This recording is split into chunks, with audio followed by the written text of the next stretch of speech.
understand there's been some stripping going on. God's been removing all of your hiding places. Y'all ain't gonna say nothing to me in here. He's been removing everything you've been hiding behind. Every time you think you're hiding, God moves it. Every time you think you got a hiding place, God moves it. Why? Because he's not gonna let you hide, because he wants to strip you down so he can clothe you.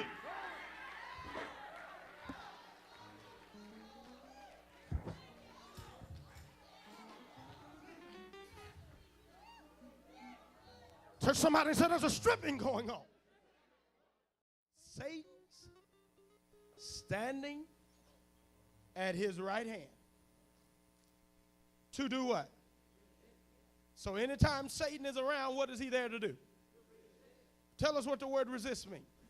Resist means withstand. So Satan is standing there to withstand you. What else you got? It means to fight. Satan's standing there to fight you, to make you not look at yourself like God sees you. He want to remind you that you are somebody to people, but not let you see that you're nobody to God until he can strip you. Come on, preacher. Satan's standing there to say to you that you can't fornicate no more if you let God strip you. You can't commit adultery no more if you let God strip you. You got to be holy if you let God strip you. You got to be righteous if you let God strip you. You can't club if you let God strip you. Y'all ain't gonna say nothing to me. You can't hoe if you let God strip you. You can't shack if you let God y'all ain't gonna say nothing to me. Look at somebody and say, you gotta find somewhere else to stay when you let God strip you.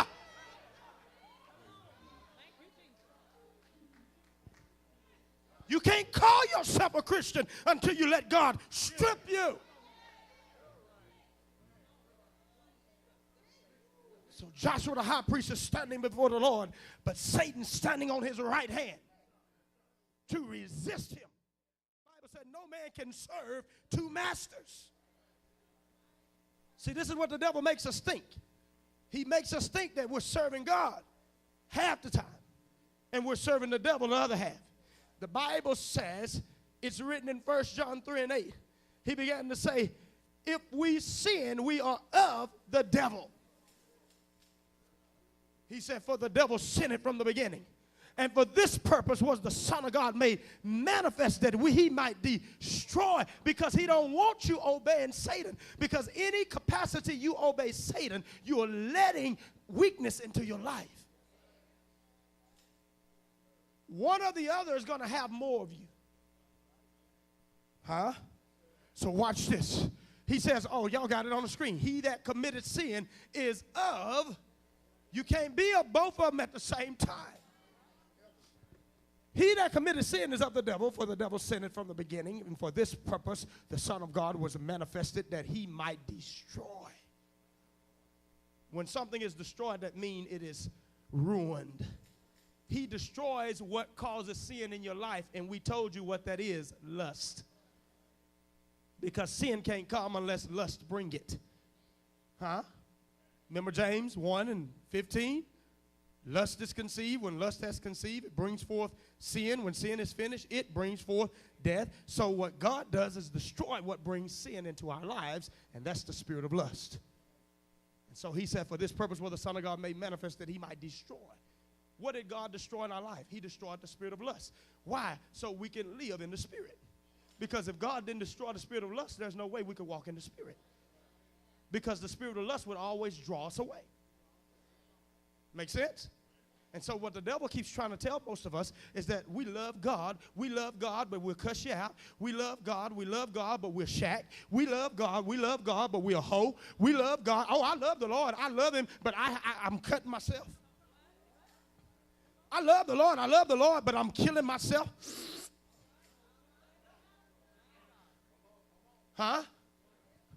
So what the devil is doing is his job. He comes to... We all know that, right? So why are we letting him do it? Anytime we disobey the word, we're allowing Satan to do what he does. Make sense? So take me back. Zechariah chapter 3, verse 2. Touch your neighbor, say strip. Then, well, no, come on back to Zechariah. Zechariah 3:2. 3 and 2. And the Lord said unto Satan, the Lord rebuke thee, O Satan, even the Lord that hath chosen. Chosen who? Jerusalem. Huh? Has chosen Jerusalem, rebuke thee. Is not this the brand plucked out of the fire? Because he knows that he needs a man to get his job done. But he can't use any man. He's got to use a sanctified man. Don't you ever think you're doing a work for God unsanctified. You've got to be sanctified. Tell us what the word sanctified means. Then I'm going to turn the corner on you. Sanctified. We're wasting our time. Think we're out there doing the work for God unsanctified. We got hoeing in our life trying to tell somebody Jesus can save. What you say? No, sir. You let him save you, and then you tell him Jesus saves. All right. Huh? Get the beam out your eye so you can see clearly to cast the mote out of your brother's eye. Watch this, read. Sanctify means to make free from sin. This is what, when you become sanctified. I'm tired of the way people teaching sanctification. Oh, it's a process. Let me tell you something. A process is something that's progressing. Come on. Don't you tell me you in no process and you ain't progressing. I got to make a living. You mean to tell me that I'm going to stop being a comedian when this is what I've been doing all my life? Brother, I was hoeing half of my life, but I stopped.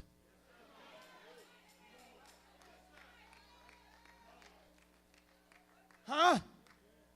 I was smoking weed probably about a fourth of my life, but I stopped. I was drinking probably about half of my life, but I stopped. Don't you come in here trying to tell us what God can't do. The Bible said there ain't nothing too hard for God. What you as the church got to do is stop listening to the world and listen to the word. We keep hearing the world. We keep hearing Dr. Phil and Oprah and them. But you got to hear the word. The Bible said, hear ye the word of the Lord. What does the word say?